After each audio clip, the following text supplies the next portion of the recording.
Hi friends, are you ready for the next few chapters of Front Desk? When we left off, Mia's teacher had given her and her classmates a pop quiz that she got to work together with a few of the popular girls in her group. And she was really excited because it was a math question and it was about a motel.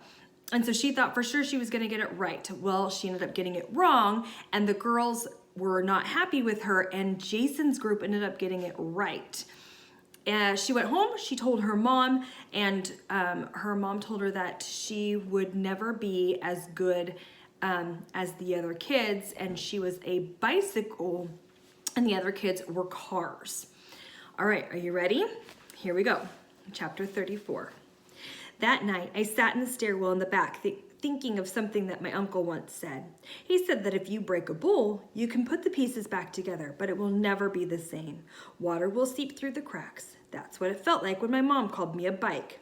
Like our bowl shattered, we'd never be whole again. Mrs. Q spotted me sitting in the stairwell and came over and sat down next to me. She asked me what was wrong. I shook my head. I don't know how to tell her the worries that were swirling around in my head. 1, Mom was horrible and mean. 2, she hated me. And 3, what she said was true. As the thought of number 3, the tears welled up in my eyes again. Mrs. Q pulled me into her arms. Between sobs, she got out of me what had happened. Oh, honey, she said, rubbing my back. Sometimes adults say stupid things they don't mean.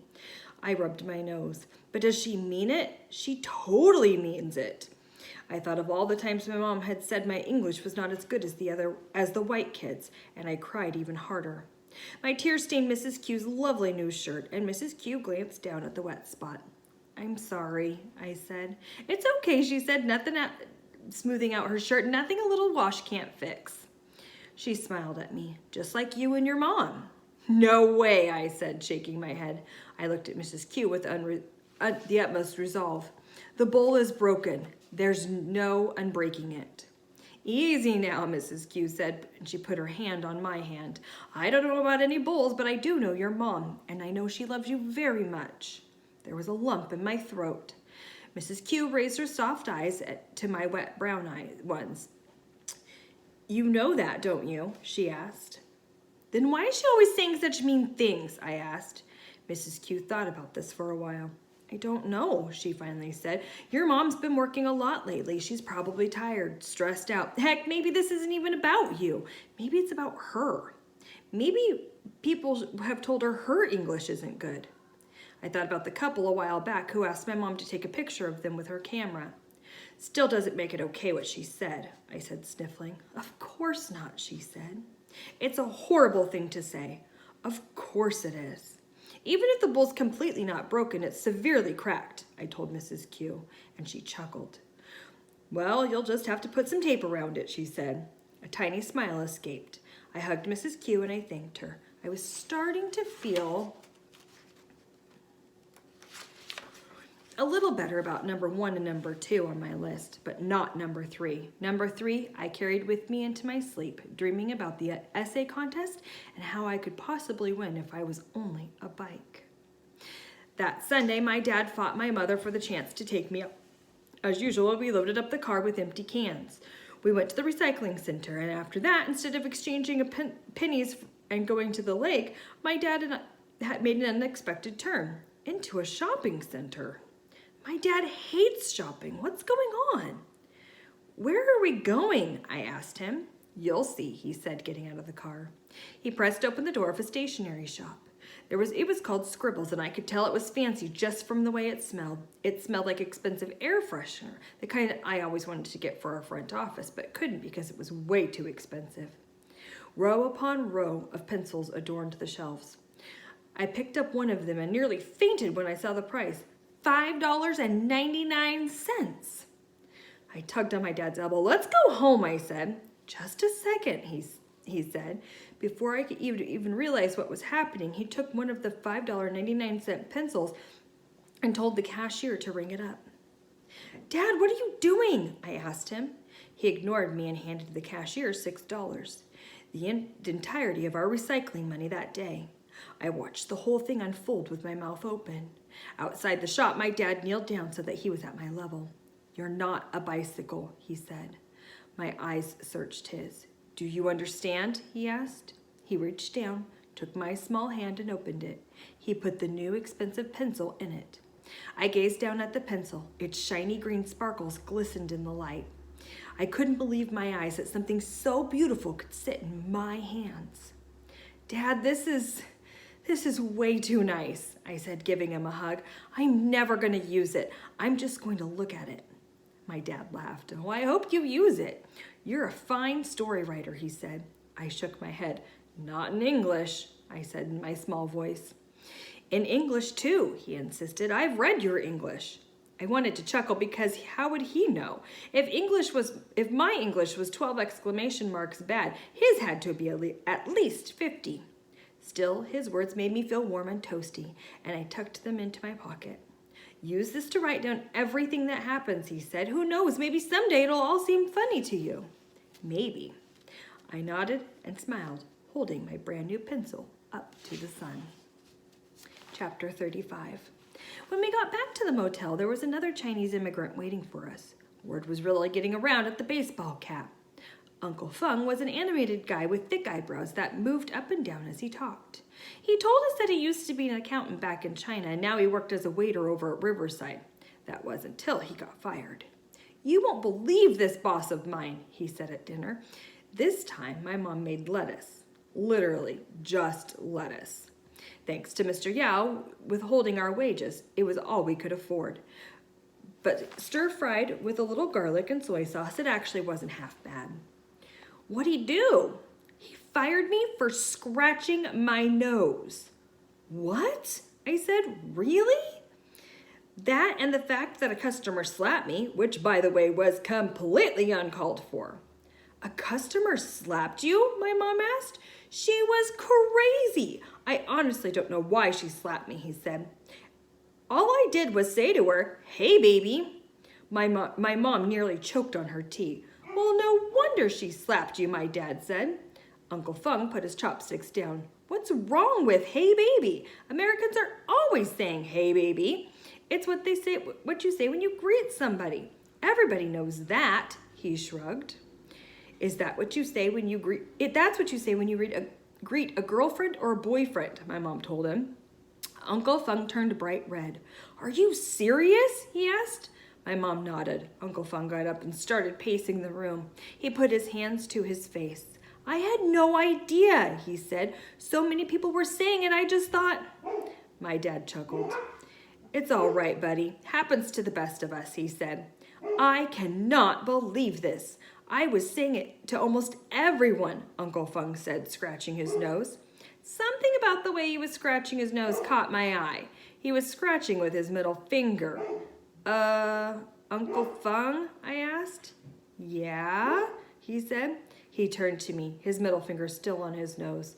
From his distance, it looked like he was flipping me off. What? What is it? He looked so innocent and so earnest at the same time, and so ridiculous. I just had to help him. That night, I made Uncle Fung a pamphlet of American phrases and what they actually meant. Mia's Book of American Phrases and Customs. When you hear, get out of here, don't actually get out of there. It's just something people say when they're surprised. If someone says something is a piece of cake, it doesn't mean they're going to give you cake. It just means it's easy. Do not be alarmed when you hear the phrase riding shotgun. It doesn't mean they have a gun. It means sit next to the driver in the car. Don't feel insulted when you hear the word dog, as in what's up, dog, or how you doing, dog. Dog means friend. If someone is calling you dog, they are not being rude and calling you a dog. If something is sweet, like sweet car, it means it's really good. It does not mean it does literally taste sweet. Similarly, if something is sick, as a sick bike, it also means good. I know it's a little confusing. The word dude is a slang term for a male friend. It should not be used when addressing the police, your boss, a senior citizen, or a female. Do not stick your middle finger up for any reason in America because the middle finger is considered offensive. Use your index finger or your pinky instead to scratch your face. Don't take your shoes off everywhere. Americans like to wear their shoes inside the house. Do not comment on someone's appearance, how it's changed. I know it's a compliment in China to say you look like you've gained weight, but trust me, Americans do not like it. The pamphlet went on and on. I tried to be as detailed as possible and put as many phrases, gestures, and idioms as I could think of. Uncle Fung was very grateful when I gave him the pamphlet. He said he would study it and memorize the rules before he applied for his next job. I also showed him my notebook with all the names of the restaurants and other immigrants had gotten fired from, so he knew where to avoid working. Uncle Fung copied the restaurants down and added some names of his own.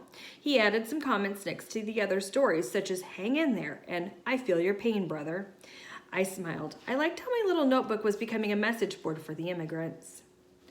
Uncle Fung left the next day as the first of many jack-o'-lanterns appeared in Mrs. Q's window. It was almost Halloween and I hadn't really thought anything of it, but then I started making a killing in tips. I guess people felt sorry for me because every single customer who came through on Halloween put $5 in my jar. They probably thought I should be out trick-or-treating instead of working in a motel. You know who else thought I should be out trick-or-treating? The Weeklies.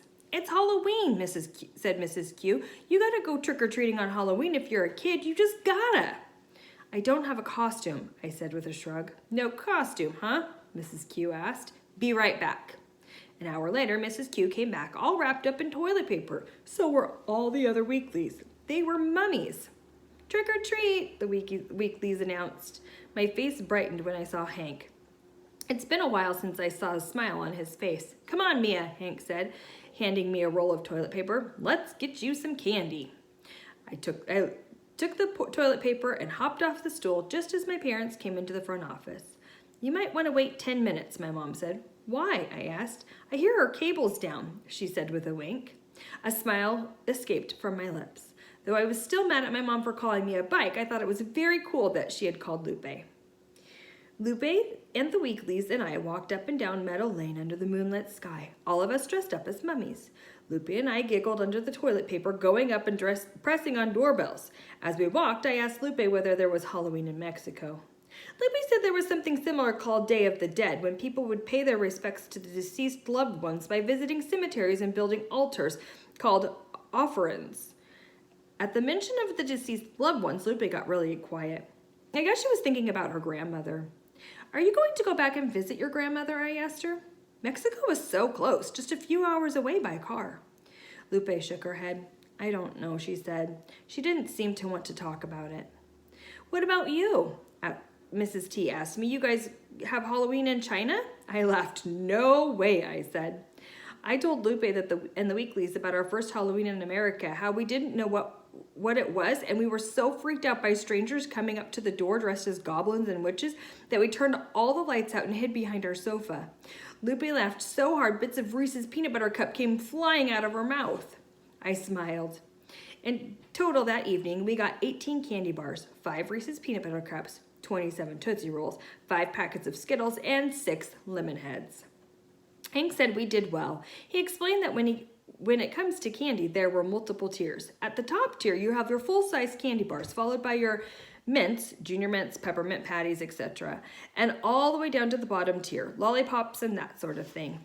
"You know what you guys are?" I asked the Weeklies and Lupe. "What?" "Top tier friends," I said. Hand in hand, we walked back to the motel. All right, friends, that's it for today. I will see you next time.